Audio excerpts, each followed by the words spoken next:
শুভ সকাল বন্ধুরা। তো ভোর ৫টার সময় দীঘার পাড়ে চলে আসলাম, কারণ কি সূর্য উদয় দেখব বলে। তো সবাই এটা বেসিক্যালি করে থাকে, ভোরবেলা উঠে সূর্য উদয়টা দেখবে। তো আমরা সূর্য উদয় দেখতে এসে সূর্য তো দেখতেই পেলাম না, কারণ কুয়াশায় পুরো ভরা ছিল চারিদিকটা, দেখতেই পাচ্ছ দূরের দিকটা। আর তার জন্য কি করলাম, একটা করে চা নিয়ে নিলাম। তো চা খেতে খেতে মাছ ধরা দেখতে যাচ্ছিলাম মোহনার দিকে। তো আমরা যেখানে হাঁটছিলাম সেখান থেকে বেশি দূরে না, অল্প একটু দূরেই মোহনাটা। তো আমরা মোহনার দিকে এগোচ্ছিলাম।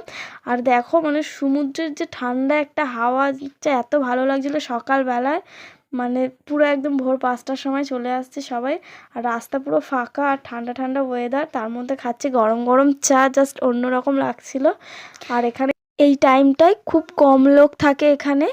তো যাই হোক, আমরা সবাই খুব মজা করছিলাম, হাসাহাসি করছিলাম, ইয়ার্কি ঠাট্টা করছিলাম। তো দেখো মোহনার দিকে প্রায় চলেই এসেছি অনেকটা, এই যে চলে এসেছি মোহনায়। দেখো পুরো একদম শুধু বালি আর বালি, জাস্ট একটা অন্যরকম দৃশ্য। সমুদ্র থেকে মাছ ধরা কখনোই দেখিনি, ফার্স্ট টাইম দেখছি। আর নদীর মাছ, জ্যান্ত জ্যান্ত মাছ দেখছিলাম। তো আমরা এই যে দেখো সবাই জাল টানছে মাছ ধরার জন্য। তো অনেকই মাছ মাছ আমরাও কিছু মাছ ধরেছি। আর পুরো মাছ ধরার ভিডিওটা যদি দেখতে চাও, অবশ্যই নেক্সট ভিডিওর জন্য অপেক্ষা করো। আর নেক্সট ভিডিও দেখতে গেলে অবশ্যই আমার চ্যানেলটাকে সাবস্ক্রাইব করতে হবে। আর ভিডিও যদি তোমাদের ভালো লেগে থাকে, অবশ্যই লাইক করে দিও, কমেন্ট করে দিও, শেয়ার করে দিও, আর একটু আমাকে সাপোর্ট করো। আর এই দেখো এখানে জাল টানা দিচ্ছে সবাই, দেখতে পাচ্ছ টেনে টেনে জালগুলো নিয়ে আসছে। আর ওতে মাছ আছে, ছোট ছোট পুচকি পুচকি মাছ।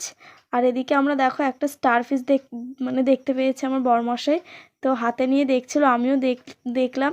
স্টারফিশটা একটু কেমন যেন দেখতে, আমার দেখে একটু কেমন লাগছিল, আমি ধরিনি, আমার বরমশাই ধরেছিল আর একটু ভিডিও টিডিও করলো। তো এটা হচ্ছে স্টারফিশ। আর ভিডিও ভালো লাগলে অনেক অনেক লাইক ও কমেন্ট করে দিও। আর যাওয়ার আগে হর হর মহাদেব বলতে ভুলো না কিন্তু। আর সবাই ভালো থেকো, সুস্থ থেকো, এটাই চাই। তো টাটা।